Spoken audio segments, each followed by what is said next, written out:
If I told you that you are a prejudiced person, if I told you that your mind is a machine built for bias, you would probably feel a surge of defensiveness. After all, we have been taught since childhood that prejudice is a flaw, a stain on the soul belonging only to the ignorant and the cruel. A famous 19th century British critic once wrote that prejudice is the child of ignorance. It is a comforting thought, is it not? It suggests that if we simply educate people, if we just shine enough light into the dark corners of the mind, the bias will evaporate. But I am here to tell you that this idea is not only wrong, it is dangerously mistaken. I want to convince you that prejudice and bias are not bugs in the human operating system. They are features. They are natural, they are often rational, and in some startling cases, they are even moral. Once we stop treating bias as a mysterious evil and start seeing it as a biological tool, only then can we truly understand what happens when that tool turns into a weapon. Let us start with a simple exercise of the mind.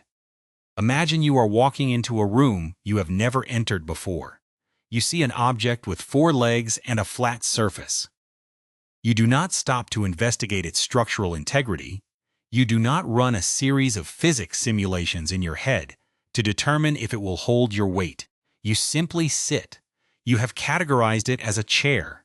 You see a red, spherical object in a bowl. You do not wonder if it is a clever piece of painted granite or a deadly burst of toxins. You reach out and take a bite. You have categorized it as an apple. This is the hidden engine of your survival.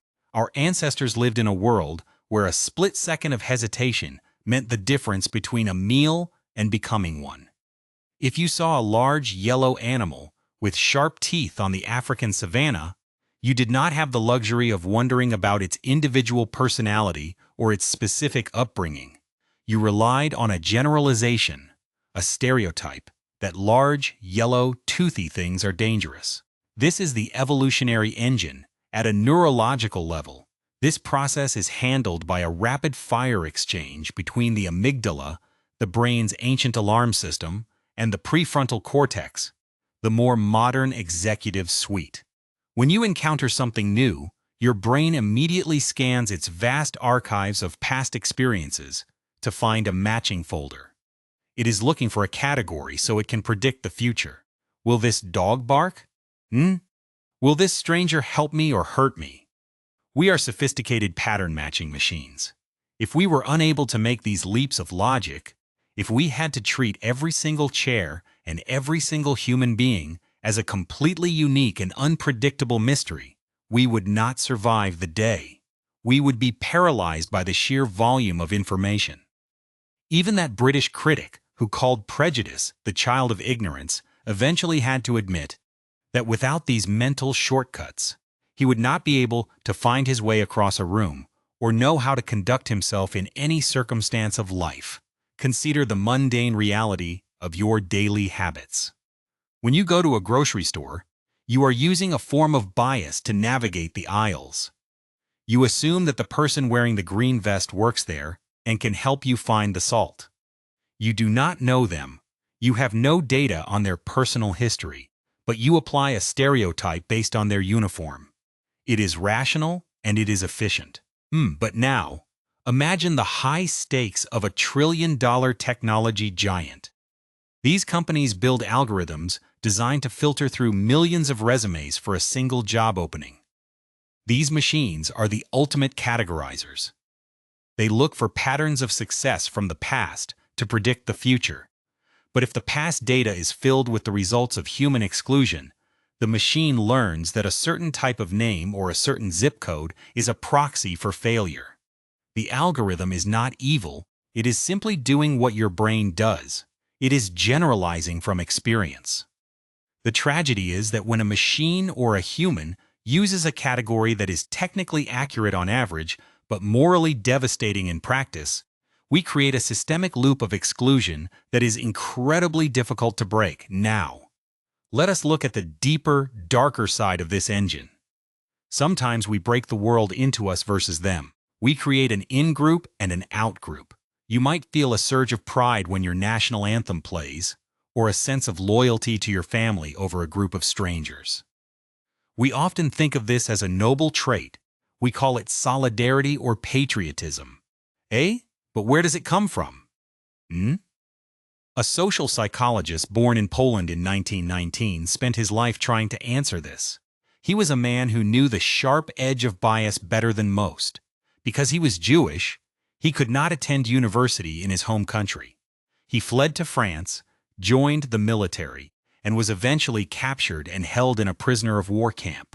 For years, he lived in a state of constant terror, knowing that if his captors discovered his true identity, he would be sent to a place from which almost no one returned. When the war ended, he found that nearly everyone he had ever loved was gone. He wanted to understand how a civilized society could descend into the madness of the Holocaust. Most people at the time thought it was a German problem, a specific flaw in a specific culture. But he disagreed. He believed that the seeds of that horror were present in every single human brain. To prove it, he conducted a series of experiments with teenage boys in Britain. He showed them paintings by two different abstract artists and told the boys that based on their preferences, they were either fans of the first artist or the second artist. In reality, the groups were assigned completely at random. The boys had no idea who these artists even were. But the moment they were given a label, the moment they were told they belonged to the group of fans for artist number one, something shifted in their minds. When they were asked to distribute money, they consistently gave more to the boys in their own group. Even more disturbing, they would actually choose to receive less money for their own group, if it meant the other group got even less. They were more interested in creating a gap, a hierarchy, than in their own absolute gain. This is the tribal brain in action. Imagine you are a baby, only a few months old. You have no language, no political affiliations, no concept of history. Researchers at a prominent university did a study using puppets to see how deep these roots go.